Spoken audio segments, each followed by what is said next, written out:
மறவாமல் நினைத்தீரையா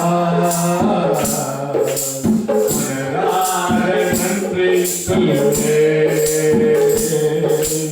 மறவாமல் நினைத்தீரையா நன்றி சொல்லுவே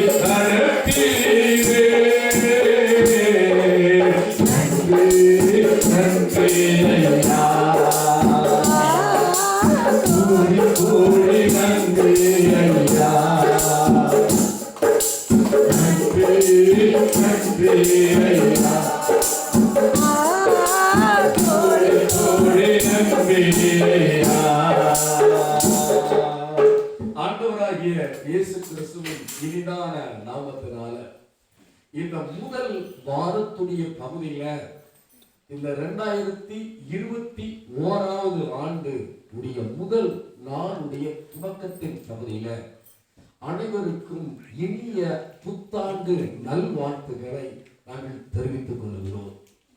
ஆண்டவருடைய கரம் நம்மேல் வைக்கப்பட்டு நம்முடைய வாழ்க்கையுடைய பகுதியில அவர் நம்மை பாதுகாத்து வழிநடத்துவதற்காக ஆண்டவருக்கு நாம் நன்றி சொல்ல கடமைப்பட்டிருக்கிறோம். இந்த நாள்ல தேவனுடைய வார்த்தைக்கு நேராய் நாம் கடந்து வருவோமானால் 1 நாளாகமத்துடைய புஸ்தகம் எடுத்துக்கொள்வோம். 4வது அதிகாரம் 9, 10 வசனத்துடைய பகுதியை நம்ம வாசிப்போமானா அது ஒரு மாபெரிய ஒரு ஜெபத்தின் வசனமா இருக்கிறது. நிறைய ஜெபங்களுடைய பகுதி வேதாகமத்தில் இருக்கிறது. அநேக பரிசுத்தவான்கள் ஜெபித்த ஜெபத்துடைய பகுதிய என்னன்னா வேதாகமத்துடைய பகுதியில் எழுதப்பட்டிருக்கிறது. ஆனா இந்த 2021 ஆண்டுக்காக ஜெபம் பண்ணி கொண்டிருக்கும் போது கர்த்தருடைய ஆவியானவர் என்னுடைய இருதயத்தில் ஒரு மாபெரிய பொக்கிஷத்தை போல இந்த பகுதியை ஆண்டவர் காண்பித்தார்.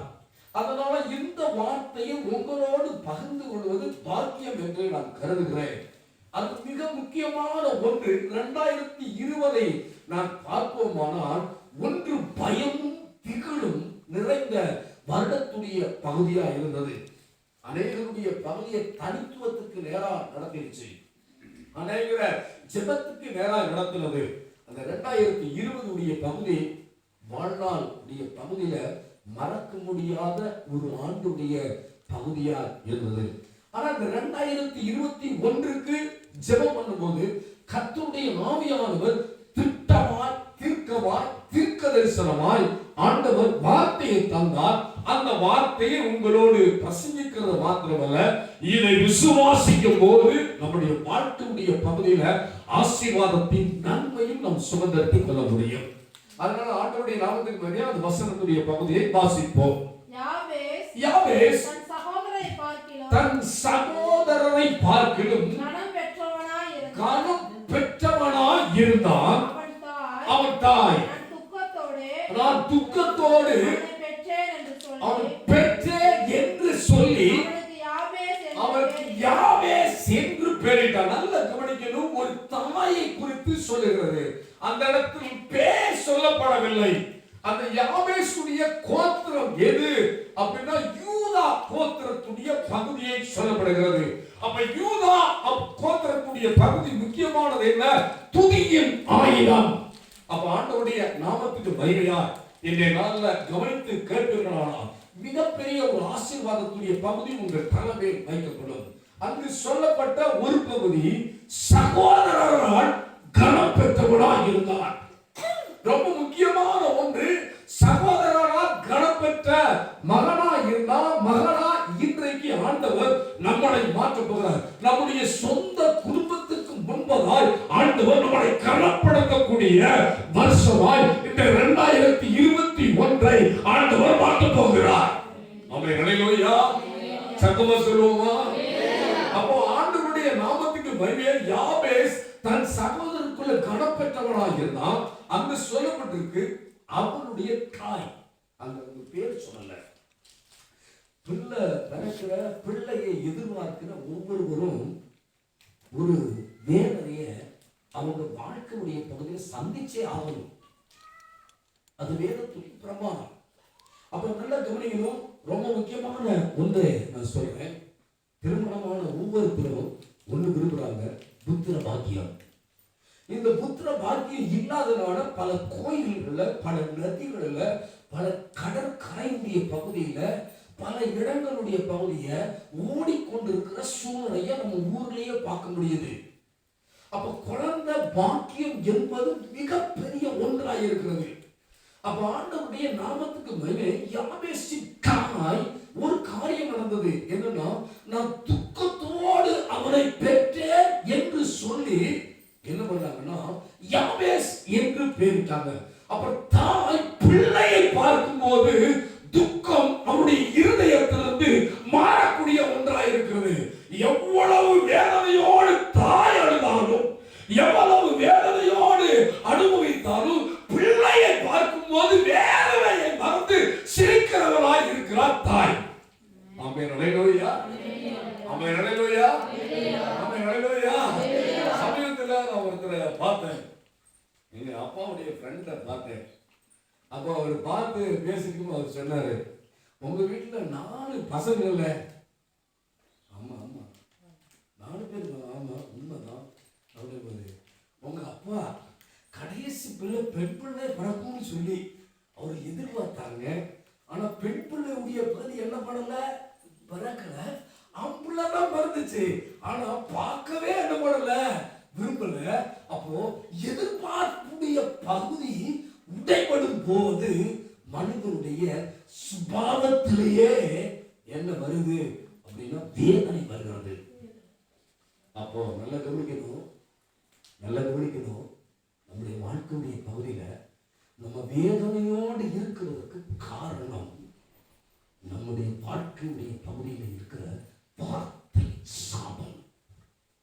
ஆண்டவருடைய நாமத்துக்கு மகிமையா சொல்றேன். ஒரு தாய் சாபம் விட்டா அந்த சாபத்துடைய பகுதி அவனுடைய வாழ்நாள் முழுவதும் தொடர்ந்தது. நல்ல கவனிக்கணும். யாக்கோபு அவருடைய வாழ்க்கையுடைய பகுதியில ஆண்டவர் அவரை ஆசீர்வதித்தார். அவருடைய மனைவி கடைசி புள்ள பிறக்கிற சூழ்நிலையுடைய பகுதியில இருக்கும்போது வேதனை உண்டாகும் போது பெனோனி அப்படின்னு பேர் வச்சாங்க. பெனோனின்னு பேர் வைக்கும் போது அந்த யாக்கோபு என்ன பண்ணா பென்ஜமின் அப்படின்னு வச்சான். வலது கையில் புத்திரன். எவ்வளவு வேதனை. பிள்ளை பறக்கும் போது தன் மனைவி இறந்துருச்சு. இறக்கிறதுக்கு முன்னாடி மனைவி பிள்ளைக்கு உடைய பேரை பெனோனி அப்படின்னு வைக்கிறாங்க. ஆனா ஆனா பிள்ளையுடைய பகுதியை தகப்பன் யாக்கோபு பார்த்து பென்ஜமின் என்று பெயரிட்டான். ஆமென், அல்லேலூயா. யாக்கோபுடைய வாழ்க்கையில் துக்கம் வந்தது, ஆனா யாக்கோபுடைய வாழ்க்கையில வேதனை வந்தது. ஆனா பென்ஜமின் வாழ்க்கையில என்ன வரல அப்படின்னா வேதனை வரக்கூடாது என்று சொல்லி கருத்தோடு இருந்தான். அன்பான சகோதரியே, சகோதரனே, இன்றைக்கு உங்களுடைய சொந்த குடும்பத்துல உங்களுடைய சொந்த பிள்ளைகளை நீங்க எப்படி ஆசீர்வதிக்கிறீங்களோ அந்த ஆசீர்வாதத்துடைய பகுதி நிச்சயமா உங்களுடைய வாழ்க்கையில என்ன பண்ணுன்னா பலிக்கும். அப்போ யாபேசுடைய தாய் வேதனையோடு பிள்ளை பெற்றேன் அப்படின்னு சொல்லி யாபேஸ் என்று பேர். யாபேஸ் என்ன அர்த்தம்? துக்கம். துக்கம். அவன் போற இடம் துக்கம். அவங்க பேரை துக்கம் துக்கம் துக்கம் அப்படின்னு சொல்லியிருந்தா உங்களுக்கு மன நிம்மதியா இருந்திருக்குமா? ஆனா மன நிம்மதியா இருக்க முடியாது. ஆனா அவனுடைய வாழ்க்கையுடைய பகுதியில ஒன்று நடந்தது. அவனை ஆண்டவர் கனப்படுத்தினார். 1 நாளாகத்துடைய புஸ்தகம் 2வது அதிகாரம் 55வது வசனத்துடைய பகுதியை பார்ப்போம்னா அங்க யாபேசுக்கு ஒரு பட்டணத்தையே கர்த்தர் பேர்ல கொடுத்தார். ஆமென். அல்லேலூயா. இன்றைக்கு உங்க வாழ்க்கையுடைய பகுதியில இருக்கிற சாபத்தின் வல்லமையை உடைக்க ஆண்டவராகிய இயேசு கிறிஸ்து இந்த உலகத்துக்கு இறங்கி வந்திருக்கிறார். அதனால உங்களுடைய வாழ்க்கையுடைய பகுதியில சாபம் இல்லாமல் வாழலாம். ஆமென். அல்லேலூயா. அது தாயுடைய சாபமா இருந்தாலும் தகப்பனுடைய சாபமா இருந்தாலும் எல்லா சாபத்தையும் நிவர்த்தி செய்வதற்காக இயேசு என்ன பண்ணாரோ இந்த உலகத்துக்கு இறங்கி வந்திருக்கிறார். ஆமென். அல்லேலூயா. அது மரத்துல தூக்கப்பட்ட எவனும் சபிக்கப்பட்டவன் என்று எழுதியிருக்கிறபடி அப்போ இயேசு அதற்கு சாபமா மாறி இருக்கிறது. நம்முடைய வாழ்க்கையை ஆசீர்வாதமா மாற்றுவதற்கு இயேசு சாபமா மாறி இருக்கிறார். அன்பான தம்பி தங்கச்சி, யாபேஸ் அந்த நேரத்துல அவன் வேதனை அடைந்தாலும் அவன் என்ன பண்ணா, தேவரீர் என்னை ஆசீர்வதித்து, எல்லாரும் சொல்லுவோமா, தேவரீர் என்னை ஆசீர்வதித்து. முதலாவது நீங்க ஆண்டவர் சமூகத்துல கேட்கணும், ஆண்டவரே என்னை ஆசீர்வதியும். இந்த 2021 தீர்க்கதரிசனமா சொல்றேன், ஆண்டவருடைய நாமத்துக்கு என்ன சொல்றேன், தேவரீர் என்னை ஆசீர்வதியும். ஒரு தனிப்பட்ட மகனுடைய வாழ்க்கையுடைய பகுதியை ஆசீர்வதிக்கும்படியாய் ஆண்டவருடைய சமூகத்தில் கேட்கணும். ரொம்ப முக்கியமான ஒன்று சொல்றேன், ஆதாமை ஆண்டவர் ஆசீர்வதித்தார். அவருடைய ஆசீர்வாதத்துடைய பகுதி மகா பெரிய ஆசீர்வாதமா இருந்தது. என்னைக்கு பாவத்துக்குள்ளாய் போனானோ அன்றைக்கு அவருடைய வாழ்க்கையை போது ஆசீர்வாதத்தை இழந்தான்.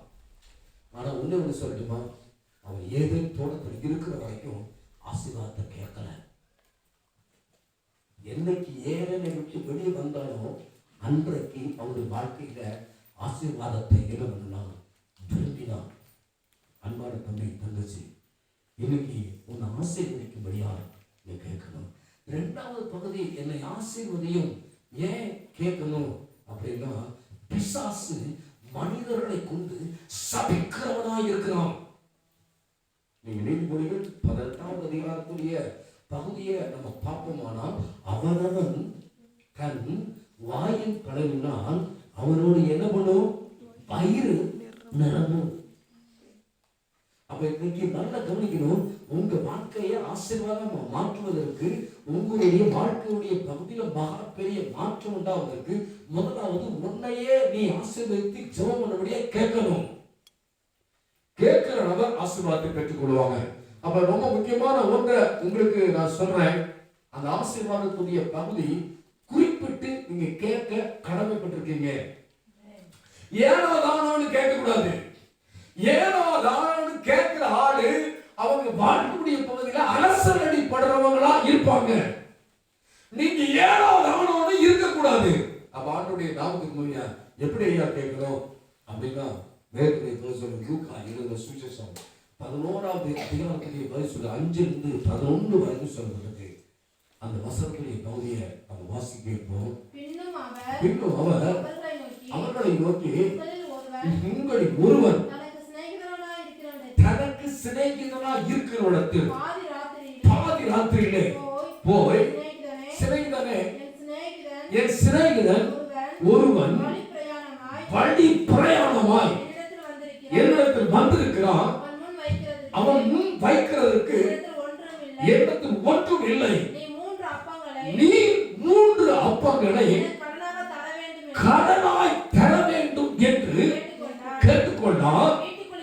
வீட்டுக்குள் இருக்கிறவன் பிரதியுத்தரமாக, என்னை தொந்தரவு செய்யாதே, கதவு பூட்டியாயிற்று, என் பிள்ளைகள் என்னோடு படுத்திருக்கிறார்கள், நான் எழுந்திருந்து தரக்கூடாது என்று சொன்னான்.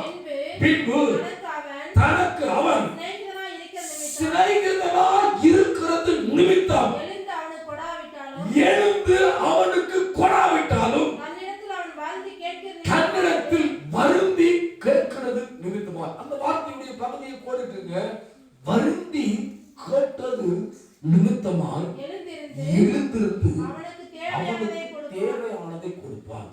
அப்போ இந்த வருஷத்துல என்னை ஆசீர்வதியும் என்று கேட்கிறது மாத்திரமல்ல, நீ ஆண்டவருடைய சமூகத்துல வருந்தி கேட்கணும். இதுவரைக்கும் ஆசீர்வதிக்கப்படலையா? இதுவரைக்கும் வாழ்க்கையுடைய பகுதியில் நிம்மதியை பெறலையா?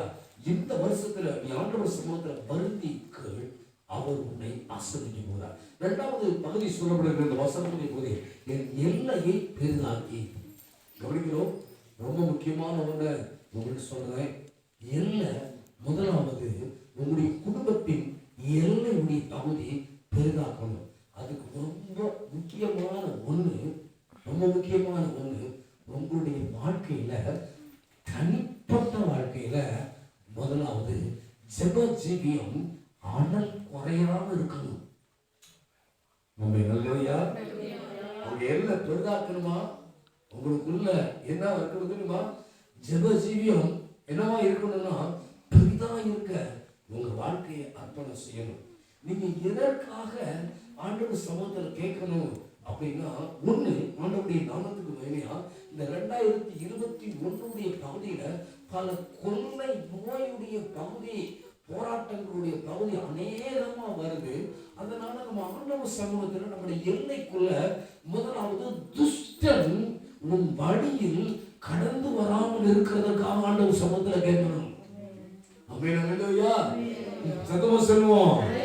அப்ப ஆண்டவருடைய நாமத்துக்கு அந்த வசனத்துடைய புஸ்தகம் எரேமியாவின் தீர்க்கதரிசன புஸ்தகம் 33:6 சொல்லப்படுது. இந்த வசனத்துடைய பகுதியை நம்ம கவனிச்சு கேட்போம்னா, அங்கு சொல்லப்பட்டிருக்கிற ஒரு வார்த்தையுடைய பகுதி ஆசீர்வாதமான ஒன்று. வாசிப்போம்.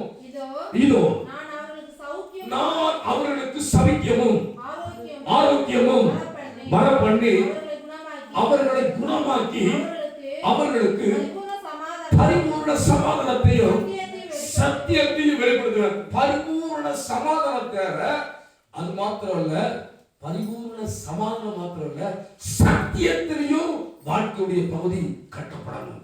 அதுக்கு ஆண்டவருடைய நாமத்துக்கு மகிமையா பரிபூர்ண சமாதானத்திலையும் சத்தியத்திலும் வாழ்க்கை கட்டப்பட்டுச்சுன்னா என்ன நடக்கும்? எரேமியாவின் புஸ்தகம் 30வது அதிகாரம் 17வது வசனத்துடைய பகுதி இவ்வாறு சொல்கிறது. ஆண்டவருடைய நாமத்துக்கு மகிமையா வாசிப்போம். அவர்கள் உன்னை விசாரிப்பட்ட சீயோன் என்று சொல்லி தள்ளுண்டவள் என்று பெயரிட்டபடியால் நான் உனக்கு ஆரோக்கியத்தை வரப்பண்ணி உன் காயங்களை ஆற்றுவேன். ஆண்டவருடைய நாமத்துக்கு மகிமையா இன்றைக்கு சொல்லுகிறேன், ஆண்டவர் பரிபூர்ண சமாதானத்தையும் சத்தியத்தையும் நம்முடைய வாழ்க்கையில கொடுக்கும் போது, நம்ம கட்டப்படும் போது, முதலாவது நம்முடைய இருதயத்தில் இருக்கிற காயத்தை ஆண்டவர் ஆற்றுவார். அநேக காயங்களுடைய பகுதி இன்னைக்கு குடும்பத்துக்குள்ள போராடிட்டு இருக்கு. அப்போ எல்லைக்குள்ள என்ன வரக்கூடாது அப்படின்னா, காயம் வரக்கூடாது. இன்னொரு வசனத்துடைய புத்தகம் எரேமியா 17:14 இவ்வாறு சொல்கிறது. வாசிப்போம். அந்த ஜெபத்துடைய பகுதி மகிமையான ஒரு ஜெபம். வாசிப்போம். நானும் உம்மை கர்த்தாவே என்னை குணமாக்கும். கர்த்தாவே என்னை என்ன பண்ணும்? குணமாக்கும். அப்பொழுது குணமாவே என்னை ரட்சியும், அப்பொழுது ரட்சிக்கப்படுவேன். ஆண்டவர்கிட்ட அவர் கேட்டார். இரண்டாவது பகுதி, நம்முடைய குடும்பத்துக்குள்ள ஒரு குணம் தேவை, ஆரோக்கியம் தேவை, ரொம்ப முக்கியம். நம்முடைய எல்லைகள் விரிவாக்கப்படணும். வலதுபுறத்திலும் இடதுபுறத்திலும் இடம் கொண்டு பெருமா என்று சொல்லப்பட்டிருக்கு. அதுக்கு நம்முடைய மனதை புதிதாக்கப்பட வேண்டும். நல்லா சொன்னீங்க. இந்த லாக்டவுனுடைய பகுதியில் நம்ம ஒரு காரியத்தை கற்றுக்கொண்டேன். என்னது அப்படின்னா, ஆண்டவர் சமூகத்தில் இருக்கும்போது அநேக மன ரீதியான சில சஞ்சலமான பகுதிகள், சம்பவங்கள் நடந்து கொண்டே இருந்தது. ஆனால் ஒன்றே ஒன்று, ஆண்டவர் சமூகத்தில் கண்ணீரோடு இருக்கும்போது ஆண்டவர் ஒரு நன்மையான காரியத்தை செய்தார். ஆண்டவர் ஜீவனோடு வைத்திருக்கிறதை மிகப்பெரிய பாக்கியம். இன்னொரு காரியம் சொல்லப்பட்டிருக்கு. எல்லையை பெரிதாக்கினா மாத்திரம் போதாது, உங்களது கரம் என்னோடு இருக்கணும். நோவாவோடு கர்த்தருடைய கரம் இருந்துச்சு. அவருடைய ஊழிய எல்லைகளை கர்த்தர் மேம்பாக்கலாம். தேவ திட்டத்தை நிறைவேற்ற ஆண்டவர் கிருபை தந்தார். தாவீதோடு கர்த்தருடைய கரம் இருந்துச்சு. அவர் நாளுக்கு நாள் திருப்தி அடைந்தார். ஏசப்பா மேல கரம் இருந்துச்சு. அவர் தேவனுடைய தயவும் மனிதனுடைய தயவையும் பெற்றுக்கொண்டார். நசரனாகிய இயேசுவை தேவன் பரிசுத்தாவிலும் வல்லமையினாலும் அபிஷேகம் பண்ணினார். தேவன் அவர் கூட இருந்தபடினால் அவர் நன்மை செய்கிறவரால் பிசாசின் வல்லமையில் அகப்பட்ட யாவரையும் குணமாக்குறவரால் சுக்கித்திருந்தார். ஆண்டவருடைய நாமத்துக்கு மகிமையா. இன்றைக்கு ஆண்டவருடைய கரம் நம்ம மேல இருக்க முடியாது, நம்ம கேட்க வேண்டியது அவசியம். அடுத்த பொழுது சொல்றது, தீங்கு என்னை துக்கப்படுத்தாதபடிக்கு காத்தருங்கள். ஒண்ணு, ரொம்ப முக்கியமான ஒண்ணு, வியாதி நம்மள துக்கப்படுத்தக்கூடாது. எசாயா 53:4-5 சொல்லப்பட்டிருக்கு. அந்த வசனத்துடைய பதில் சொல்லுக்கு, மெய்யாகவே அவர் நம்முடைய பாடுகளை ஏற்றுக்கொண்டு நம்முடைய துக்கங்களை என்ன பண்ணார், சுமந்தார். வாசிப்போம். நாமோ அவர் தேவனால் அடிபட்டு பாதிக்கப்பட்டு சிறுமைப்பட்டவர் என்று எண்ணினோம்.